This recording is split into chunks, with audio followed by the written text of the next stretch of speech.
Assalamualaikum warahmatullahi wabarakatuh. Perkenalkan, saya Galil Sakti dan teman saya Asmar. Kami dari kelompok 4 akan menjelaskan terkait tema yaitu teknologi bioflok. Di sini ada permasalahan dan solusi. Permasalahan pertama yaitu pertumbuhan penduduk semakin meningkat sehingga kebutuhan pangan juga semakin meningkat. Yang kedua, hasil tangkapan ikan yang semakin menurun. Yang ketiga, ketersediaan lahan dan air untuk budidaya semakin terbatas. Yang keempat, harga pakan yang semakin mahal. Yang kelima, masalah pencemaran lingkungan yang semakin serius. Nah, di sini ada solusi, yaitu perlu teknologi budidaya yang ramah lingkungan, hemat lahan, hemat air, hemat pakan, dan juga produktivitas yang tinggi. Solusinya yaitu teknologi bioflok, yang mana merupakan salah satu jawaban dari masalah di atas. Pengertian bioflok itu sendiri yaitu bioflok berasal dari kata bios yang artinya kehidupan dan flok yang artinya gumpalan. Jadi pengertian bioflok adalah kumpulan dari berbagai organisme seperti bakteri, jamur, alga, protozoa, cacing, dan lain-lain yang tergabung dalam gumpalan atau flok. Jadi teknologi bioflok pada awalnya merupakan adopsi dari teknologi pengolahan limbah atau lumpur aktif atau bahasa Inggrisnya activated sludge secara biologi dengan melibatkan aktivitas mikroorganisme atau seperti bakteri. Tujuan teknologi bioflok. Teknologi bioflok bertujuan untuk memperbaiki kualitas air dan meningkatkan efisiensi pemanfaatan nutrien yang didasarkan pada konversi nitrogen anorganik, terutama amoniak oleh bakteri heterotrof, menjadi biomasa mikroba yang kemudian dapat dikonsumsi oleh organisme budidaya. Di sini ada kelebihan sistem bioflok. pH air menjadi relatif stabil, yang mana kestabilan pH ini juga menurunkan kandungan amoniak pada air. Yang kedua, tidak memerlukan pergantian air, karena pergantian air akan mengakibatkan biosecurity mati.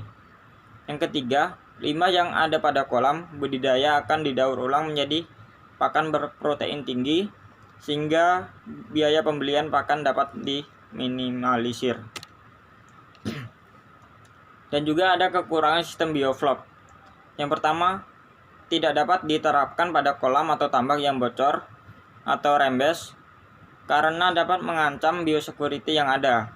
Yang kedua, memerlukan aerator yang dapat bekerja terus-menerus sebagai penyuplai oksigen.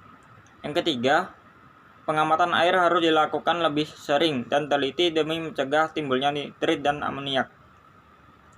Yang keempat, apabila aerasi berhenti, maka akan terjadi pengendapan bahan organik di dasar kolam yang mengakibatkan pH air menurun atau menjadi asam.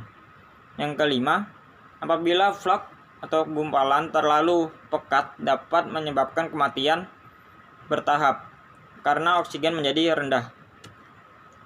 Kemudian prinsip dasar sistem bioflok.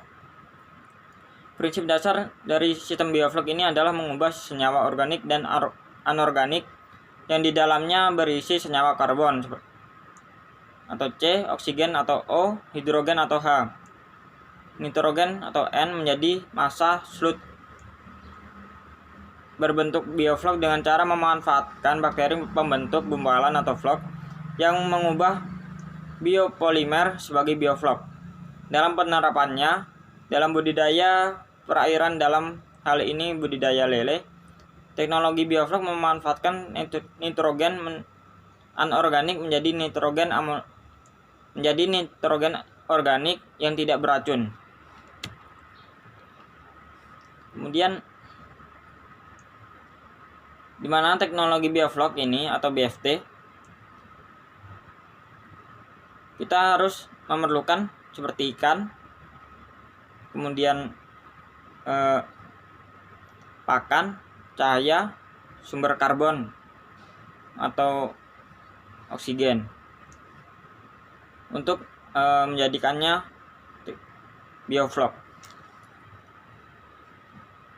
Teknologi bioflok yaitu dengan penambahan karbon organik kelebihan nitrogen dalam sistem budidaya dikonversi menjadi biomas bakteri, di mana biomas bakteri ini akan menjadi bioflok. Bioflok sama dengan mikroorganisme pembentuk flok atau gumpalan, bakteri filamen, partikel, koloid, polimer organik, kation, dan sel-sel mati.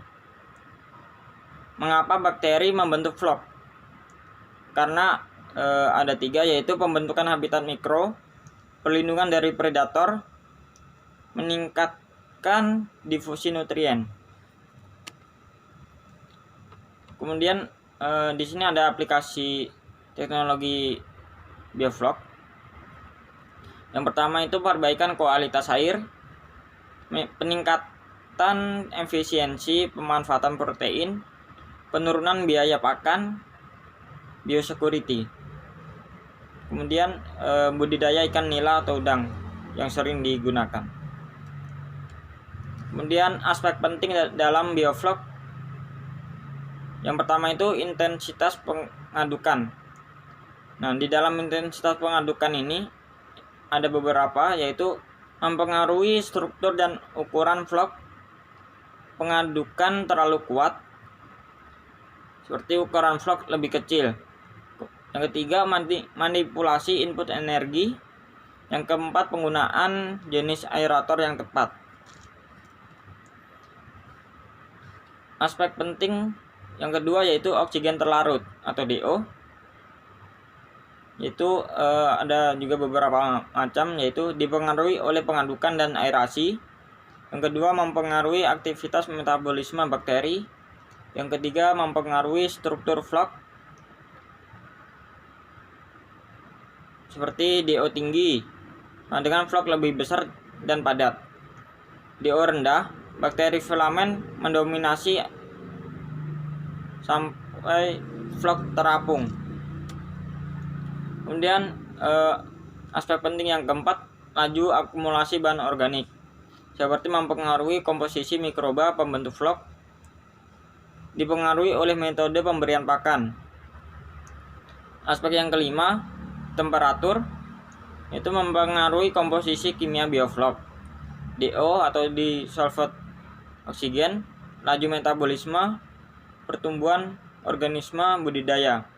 Yang keenam yaitu pH, di mana mempengaruhi stabilitas bioflok. Sekian dan terima kasih penjelasan dari kelompok 4 dengan tema teknologi bioflok. Kurang dan lebihnya mohon dimaafkan. Wabillahi taufik walhidayah. Wassalamualaikum warahmatullahi wabarakatuh.